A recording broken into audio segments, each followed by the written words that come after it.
chefs d'État et d'autres leaders. No, leaders within Uganda. Les chefs dans le gouvernement ougandais.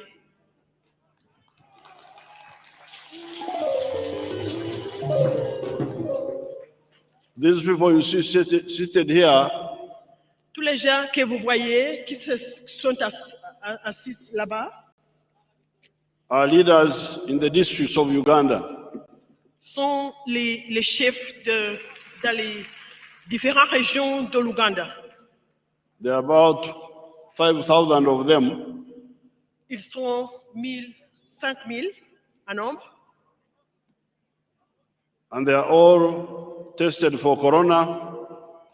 Et ils ont tous testé pour le COVID-19. That's how we allowed them to get together. C'est comme ça qu'ils ont permis d'être là-bas. Now, Ugandans today, les Ougandais aujourd'hui, you have had a great honor ont un grand honneur of hosting your brothers and sisters from Africa, des visiteurs, frères et sœurs de l'Afrique entière, the heads of state, les chefs d'État et de gouvernement,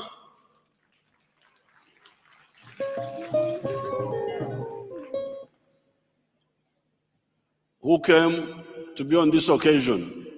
Qui sont venus assister à cette occasion.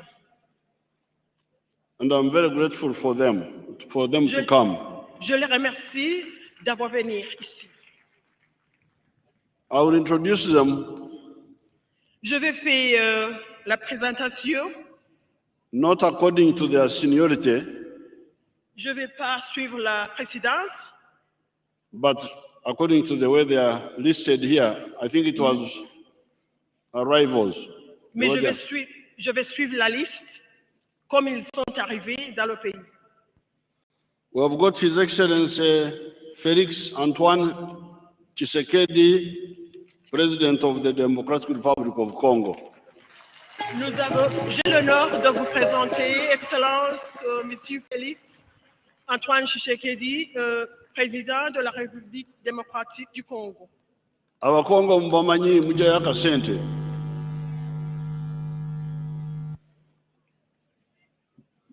We have got your brother, His Excellency Uhuru Kenyatta, President of the Republic. J'ai l'honneur aussi de vous présenter votre frère, Monsieur Uhuru Kenyatta, le président du Kenya. You have got an old fighter. Nous avons aussi un ancien combattant. Ancien combattant, yes. Who came from very far. Qui est venu de très loin. His Excellency Alpha Condé, President of the Republic of Guinea. Son Excellence, Monsieur Alpha Condé, Président de la République de Guinée. Guinea-Conakry. Guinée-Conakry. Some of you Ugandans, you don't know much about Africa. Il y a quelques Ougandais qui ne connaissent pas beaucoup concernant l'Afrique. You may not know where Guinea-Conakry is. Peut-être que vous ne savez même pas où le Conakry se trouve. But this is the land of His Excellency Sékou Touré. Mais c'est la terre de M. Sékou Touré. You have got your relative. Nous avons aussi notre frère. Frère is relative. Oh, okay. This is His Excellency General Salva Kiir Mayardit. C'est Son Excellence, Monsieur Salva Kiir Mayardit. Ate nga bwemanyi omuga gwaffe bagwita Kiira. And His Excellency Salva's name Kiir actually means Kiira.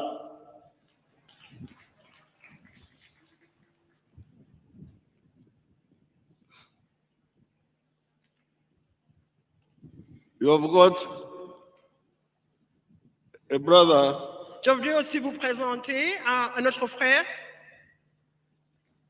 and a first lady et la première dame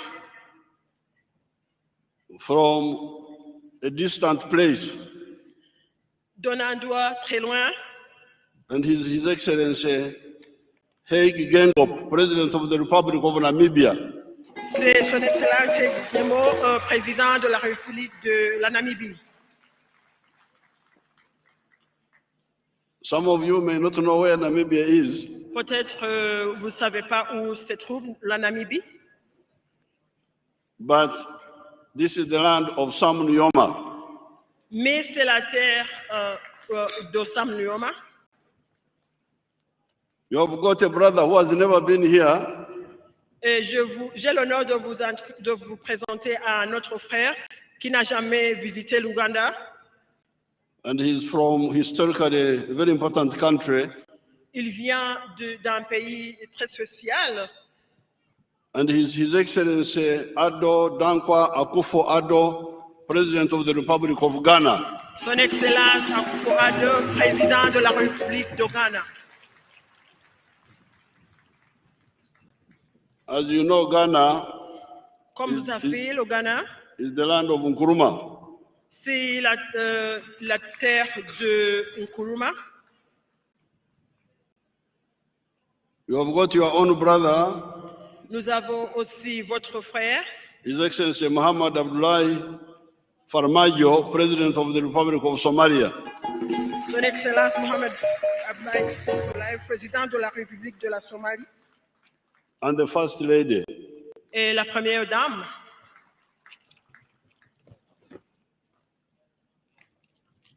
We have got His Excellency Emerson Mnangagwa, Nous avons aussi son Excellence Mnangagwa, President of the Republic of Zimbabwe. le président de la République de Zimbabwe. And you know Zimbabwe is the land of Museveni Mugabe. Et vous savez très bien que c'est la terre de l'excellence décédé M. Mugabe. You have got Umuvandimwe,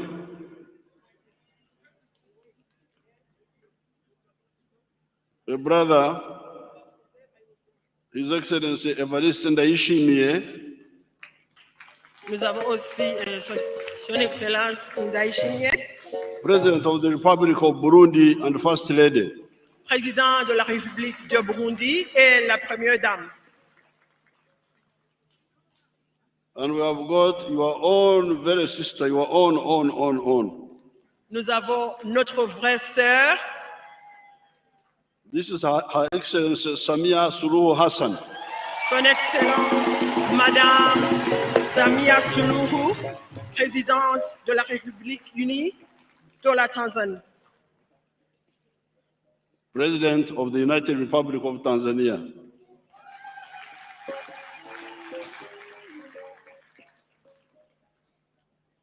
You have got Her Excellency Saleh Zewede, President of the Federal Republic of Ethiopia.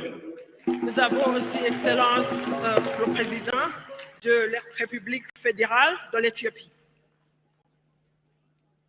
You have got His Excellency Yami Osibajo, Vice President of the Federal Republic of Nigeria. Nous avons aussi le vice-président de la République fédérale de la Nigeria. You have got His Excellency Malik Agar, member of the Governing Council of Sudan Khartoum, Bashir. Nous avons aussi M. Agar, membre du Conseil gouverneur du Soudan du Sud. But these are not Bashiris, these are different. Ceux-ci sont différents. And we have got Her Excellency Rose Osuka Raponda, Prime Minister of Gabon. Nous avons aussi Madame Rose Osuka Rampunta, Première ministre de Gabon.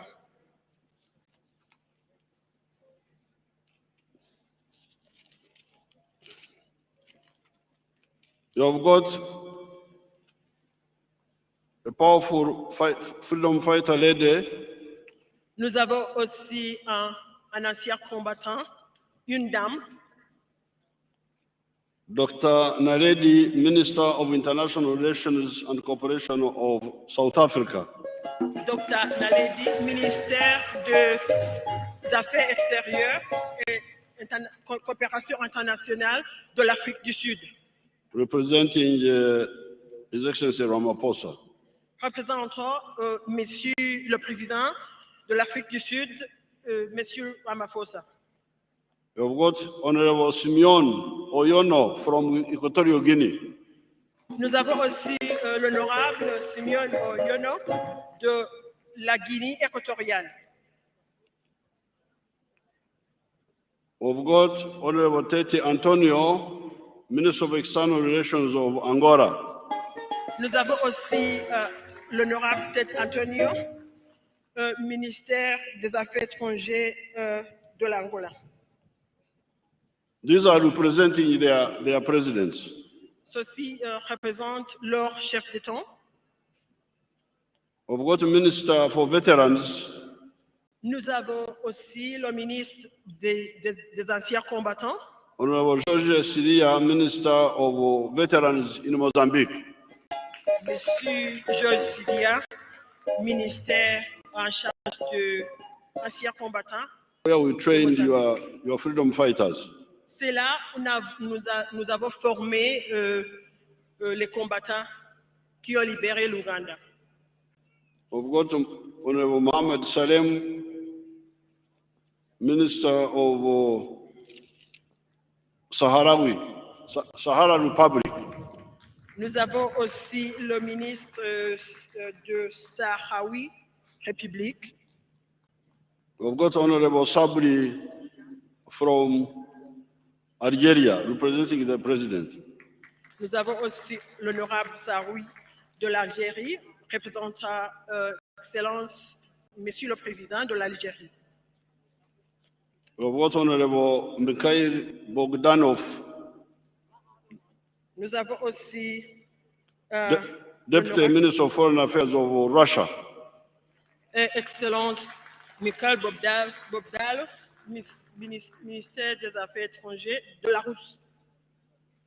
You've got Sheikh Shakbut bin Nahyan, Minister of State in the Emirates, UAE. Nous avons aussi monsieur le ministère des États des Émirats Arabes Unis. You have got Honorable Abdulaziz Katani, Minister of State for African Affairs of Saudi Arabia. Nous avons aussi l'honorable Aziz Katan de l'Arabie Saoudite. We've got Professor Manasi Nshuti, Minister of State for East African Affairs from Rwanda. Nous avons aussi Excellence Manasi Nshuti, representing His Excellency Paul Kagame. Du Rwanda, représentant Son Excellence Monsieur Paul Kagame. You've got our chairperson, our chairman, Echi Musa Faki Mohammed, chairperson of the African Union Commission. Nous avons le chef de commission de l'Union africaine. Dr. Peter Mathuki, Secretary General of East African Community. Le secrétaire général de la communauté de l'Afrique de l'Est. Dr. Gebeyehu, Executive Secretary of IGAD. Le secrétaire exécutif de l'IGAD. His Excellency Zheng, representing President Xi Jinping, President of the Republic of China. Et Son Excellence Zheng, représentant Monsieur le Président de la Chine, Jinping. Ashraf, His Excellency Ashraf Sheram, representing Abdel Fattah al-Sisi, President of the Republic of Egypt. Excellence Ashraf Data, représentant le chef d'État de la République de l'Égypte. His Excellency Benson Chari, representing President Edgar Lungu of Zambia. Excellence représentant le président de la Zambie. His Excellency Kananathan, representing the President of Sri Lanka. Excellence Kaminathan, représentant le président du Sri Lanka. And His Excellency Agurina Musa, representing His Excellency Chakwera, President of Malawi. Et Son Excellence Agurina Musa, représentant le président du Malawi. So, Your Excellencies, they don't have to, my speech, everybody has a copy. Excellences, Mesdames et Messieurs, tout le monde a une copie de ce que Give je a vais copy dire to aujourd'hui. everybody, including the ones who speak French, so you don't have to translate for me. Ok, on va distribuer une copie, même traduite en français. Alors, c'est pas nécessaire de faire la traduction parce que c'est déjà traduit. This speech is probably printed in a booklet form, even you people you will get. C'est bien écrit et puis tout le monde doit avoir une copie, même les francophones. Your Excellencies, the visiting heads of state, Your Excellencies, heads of delegations, the honorable members of visiting delegations, HE, the Vice President of Uganda, Right Honorable Speaker of Parliament, His Lordship, the Chief Justice, the Right Honorable Speaker of the East African Legislative Assembly, the Right Honorable Prime Minister, their Highnesses, the cultural leaders, the religious leaders, all the other leaders of state and the NRM party,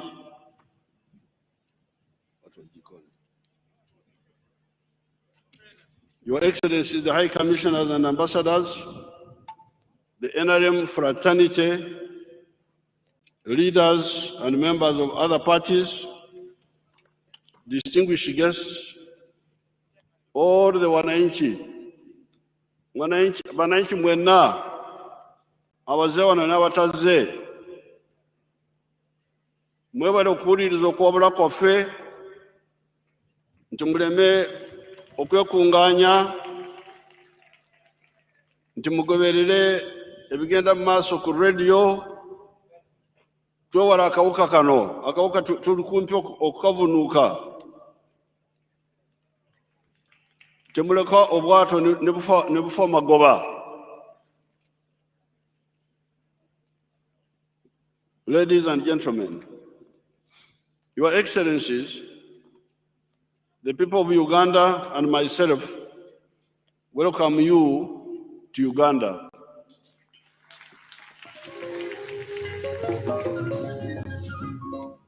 I thank you for coming to show solidarity with us on this joyful occasion. By 1900, the whole of Africa had been colonized, except for Ethiopia. This was a big shame to Africa, and it was all due to the political fragmentation of Africa in smaller kingdoms and chiefdoms. Some of the traditional leaders tried to fight to preserve their independence. They were, however, not coordinated, and they were defeated one by one. Taking Uganda as an example, our society at that time was a pre-capitalist, mainly non-money one, using barter trade, and comprised of three social classes: the feudalists, the artisans, and the peasants. By 1962, at independence, This pre-capitalist economy and society had somewhat metamorphosed into a typical enclave colonial economy with a small island of that had entered the money economy, surrounded by a sea of backward subsistence activities that only catered for food and no cash. The small monetary enclave economy left by the British was described as the economy of the 3 C's and the 3 T's. The 3 C's being coffee, cotton, and copper, and the 3 T's being tobacco, tea, and tourism. This little enclave was growing well. In 1969, it grew at the rate of 11%. When the illiterate Idi Amin came in 1971, the small enclave collapsed almost completely.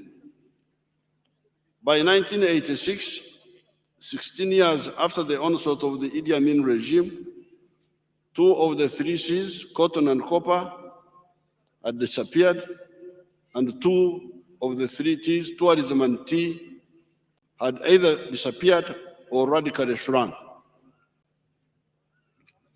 Tea exports had gone from 23 million kilograms in 1969 to only 3 million kilograms. Hence, it was only coffee and tobacco that were still limping on. And there, I put a picture of a tea plantation that had become a forest. You will see it on page 4. And on page 5, I put a picture of similar tea estates after they had been rehabilitated. With the clear-headed ideology of the NRM, we had correctly diagnosed the problem of Uganda.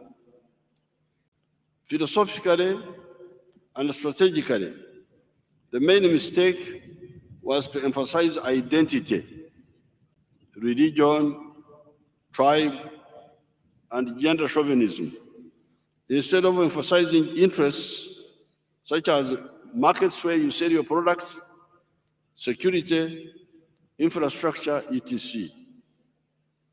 Accordingly, we distilled the 4 principles of NRM. Number 1, patriotism, loving Uganda and rejecting sectarianism of religion or tribe, as well as gender chauvinism. This is, among other reasons, to ensure that the united market of Uganda is available for our producers without any hindrances such as multiple taxation by the different local governments. 2, realizing that the internal market of Uganda is not enough, if we are to support our producers of goods and services, we saw that Pan-Africanism was a necessity for the prosperity of our society.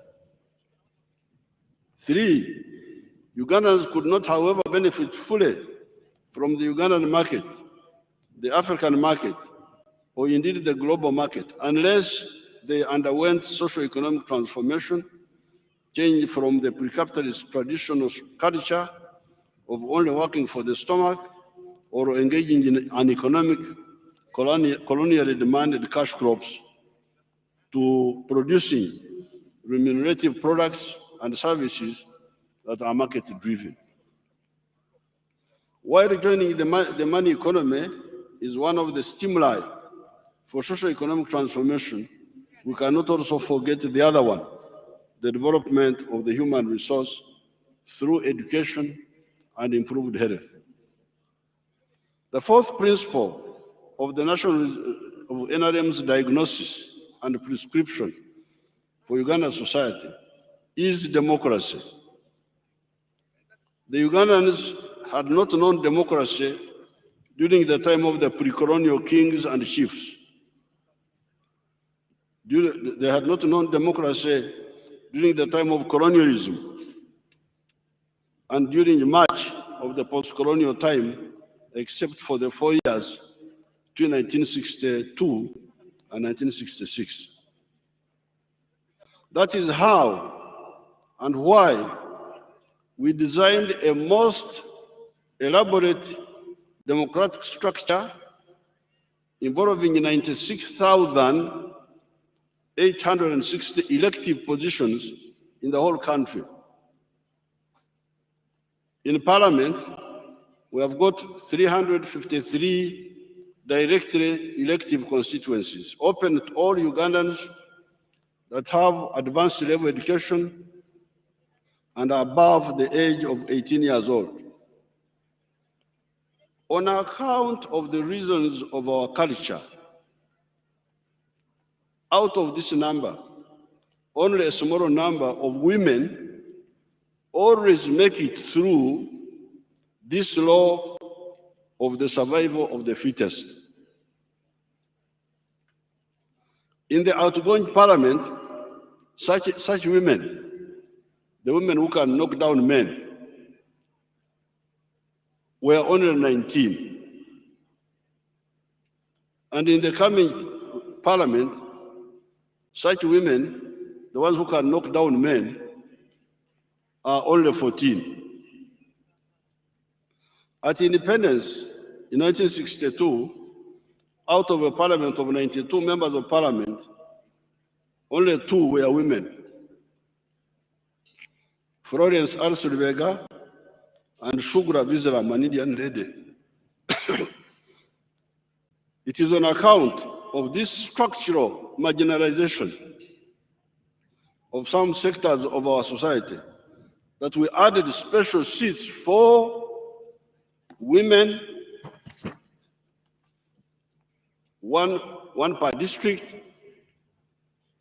youth, 1 per region, disabled, 1 per region, workers, 5, the Liberation Army, UPDF, 10, and recently, 5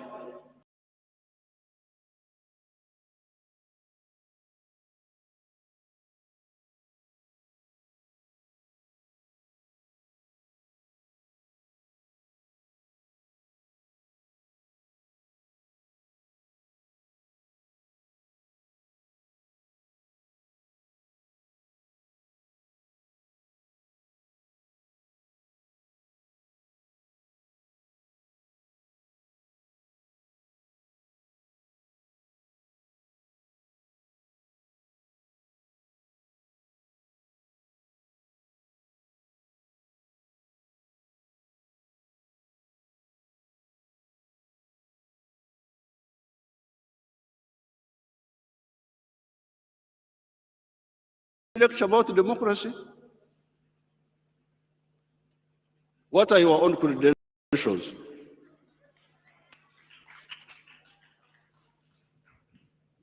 We designed this system not from the air-conditioned rooms, from the jungles of our country, where we lived with the people in their hearts in those days for much of the 16 years of the resistance, 1971 to 1986. If you discount the student years where, again, we interacted closely with the masses.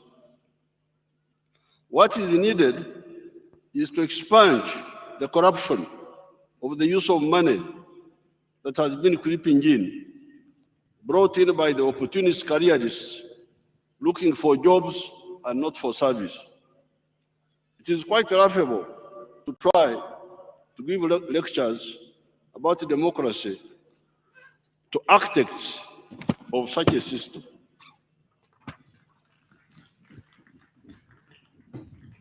We built this system for our people.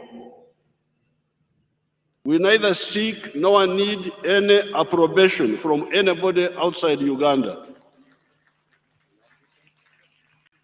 except our peers in the African Union and NEPAD, to whom we are linked by African brotherhood, solidarity, and shared values based on mutual respect.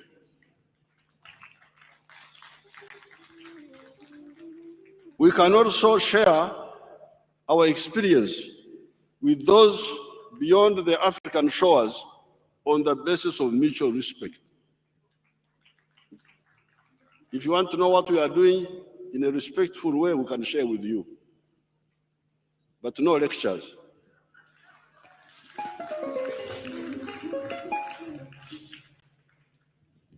The 4 principles have served us well. In the last 35 years, the economy has been growing at the rate of 6.2% per annum. It now stands at 40.5 billion if you use the exchange rate method and 116 billion if you use the PPP method.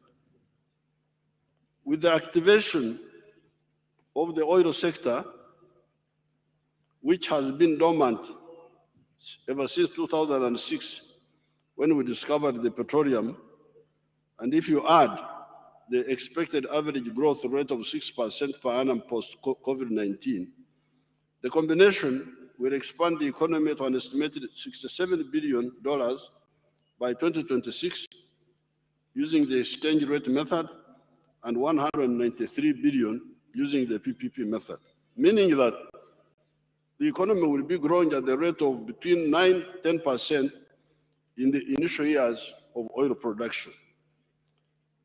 This rate of growth, although reasonable, is not what I want. With the rise of the literacy rate from 43% in 1986 to now 76.5%, we can achieve much higher, much faster rates of growth, and I will see to that.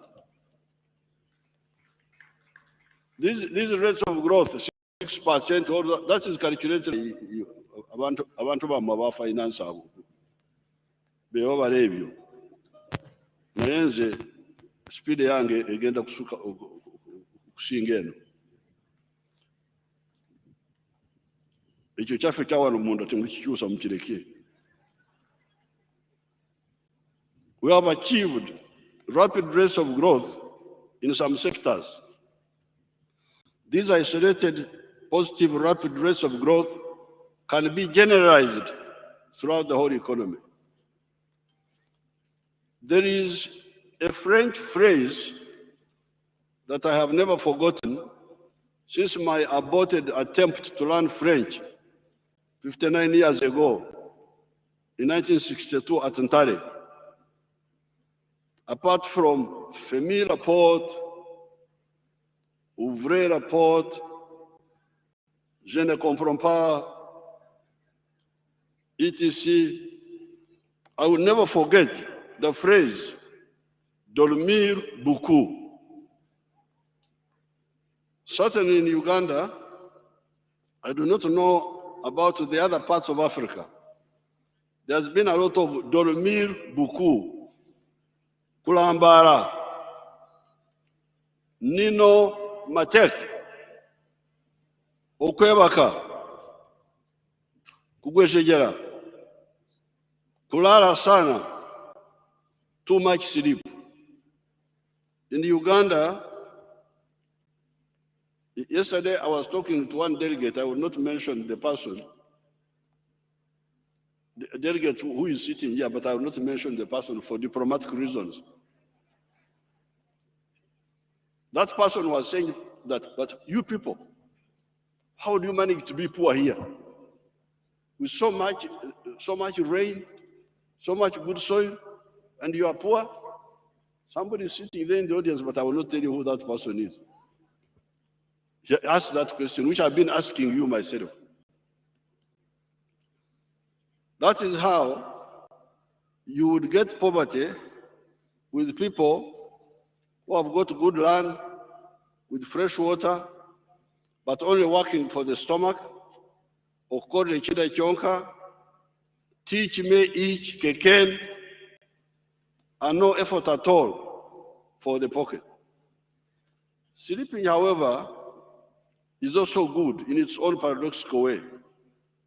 There are so many things you do not worry about because you are asleep. A snake can come and enter the bedroom when you are asleep, and it will bite you, and you die peacefully because you did not have time to worry.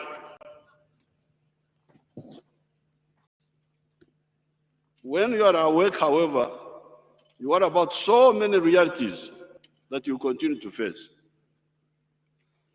The NRM has been able to wake up sections of the population of Uganda. In 1986, Uganda was a land of shortages. No sugar, no soap, no paraffin, no textiles, no sodas, no salt, no beer, no petrol, etc., etc. With the limited waking up of some of the sections of the population, Uganda now is a country of surpluses. Maize, where we produce 5 million tons per year, but consume only 1 million tons within Uganda. Milk, we produce 2.6 billion liters, but consume only 800 million liters.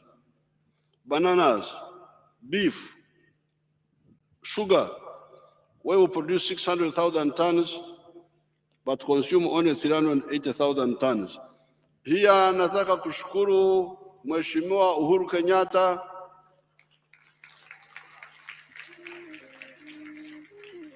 amenipatia mkataba wa tani 90,000 kwa kila mwaka. Vile vile nataka kushukuru dada yetu Samia, Her Excellency Samia, ameturuhusu kuuza sukari Tanzania. Asante sana.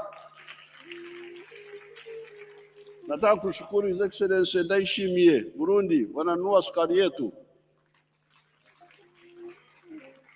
Nataka kushukuru His Excellency Tshisekedi, wanaruhusu sukari yetu Kongo. Nataka kushukuru His Excellency Salva Kiir, wanaruhusu sukari yetu South Sudan na bidhaa nyingine. Otherwise, we were stuck with sugar, producing 600,000 tons, but consuming 380,000 tons. Cement, steel bars, mitayimbwa, tires and tubes for motorcycles, textiles, ceramic tiles, coffee, 7 million bags, tea. Your country now, in spite of only about 40% of the people waking up, 60% are still asleep. But these 40% who have woken up have produced so many products that the internal market is not enough.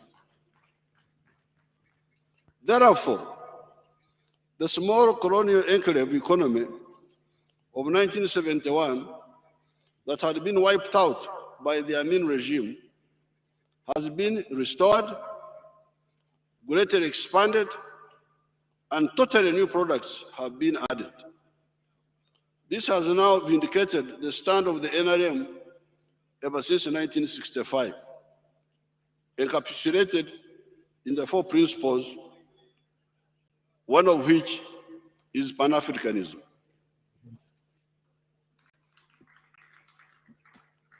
Some of the people in Africa, here in Uganda, they talk of tribes. The tribes, religion, oh. Now, let them buy the sugar now. Let the tribes buy the sugar. If the tribes are important, why do we have a surplus of maize and sugar, and all which they cannot be bought?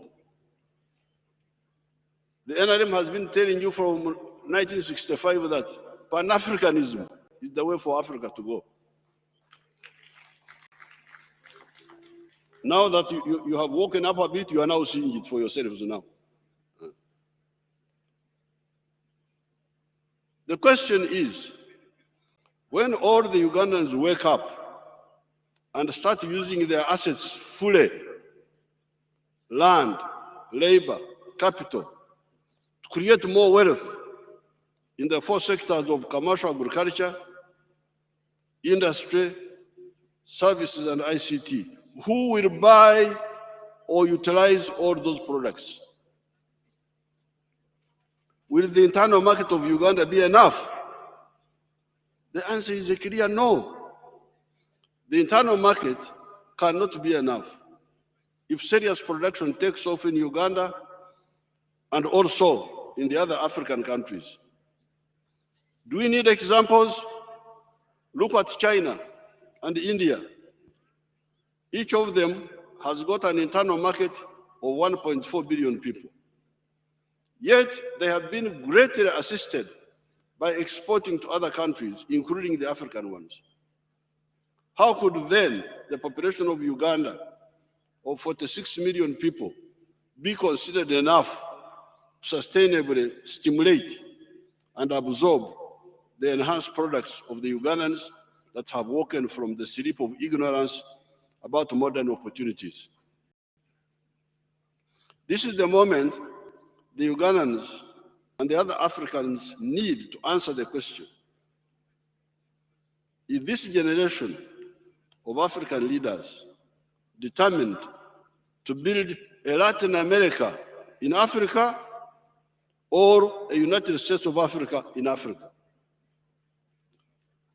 In 1976, when the British settlers in North America got independence, they wisely decided to unite the 13 colonies of the British, of Virginia, New York, New Hampshire, Massachusetts, Maryland, Connecticut, Rhode Island, Delaware, North Carolina, South Carolina, New Jersey, Pennsylvania, and Georgia. They have been adding other states ever since. That is how you now have the mighty United States of America. The Spanish colonies in South America, on the other hand, decided to remain scattered into the 18 countries of Latin America, of Mexico, Guatemala, Honduras, El Salvador, Nicaragua, Costa Rica, Panama, Colombia, Venezuela, Ecuador, Peru, Bolivia, Brazil, French Guiana, Paraguay, Chile, Argentina, and Uruguay. What is the result after 246 years? Prosperity in the United States of America and misery in Latin America, almost universally. How will a big business enterprise in Honduras, operation 9.9 million, Guatemala, 17.9 million, Costa Rica, 5 million, Panama, 4.3 million, etc. How will these enterprise, big businesses succeed? How will they succeed?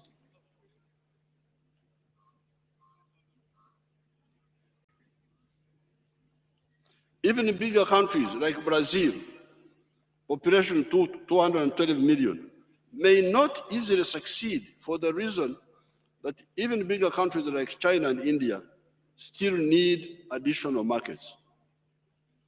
By 1900, Argentina was the 10th richest country in the world. What then happened? It was the biggest exporter of beef in the world. That is what I was taught in primary 3 in 1955. What then happened? It seemed the emergence of the protected beef market of the European Union may have been one of the causes of Argentina's decline. I would therefore like to use this occasion to remind the African fraternity that economic and, where possible, political integration in Africa is a sine qua non of the success for Africa. If we are to address the issue of the prosperity of our people and strategic security of Africa, apart from other considerations, I'm glad we are working on the Continental Free Trade Area for the Common Market of the whole of Africa and on the Confederation of East Africa as a first step to the East African Political Federation. In East Africa, we should not repeat the mistake of 1963 when some actors made us miss our objective of the political federation. And on page 15, I have there the picture of our elders, Mzee Kenyatta, Mwalimu Nyerere, Dr. Obote, on the 3rd of June, 1963. And the headline of the Uganda Argus, which you will see in this booklet here, of that day was East African leaders call for Kenya's independence now and federation this year. Top-level talks end in Nairobi, 3rd of June, 1963. We must, where we can, build a center of gravity for the African race. The African race must have a center of gravity.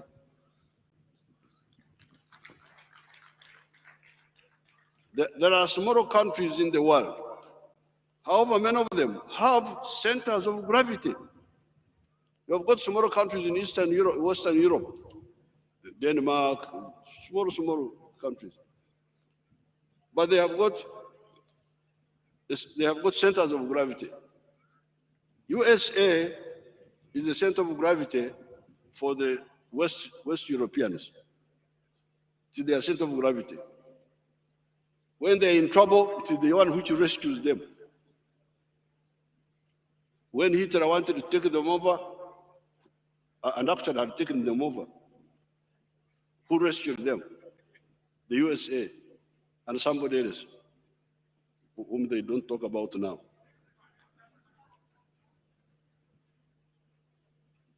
Russia, for the Balkans. The Slavic nations of Eastern Europe have centers of gravity in Russia.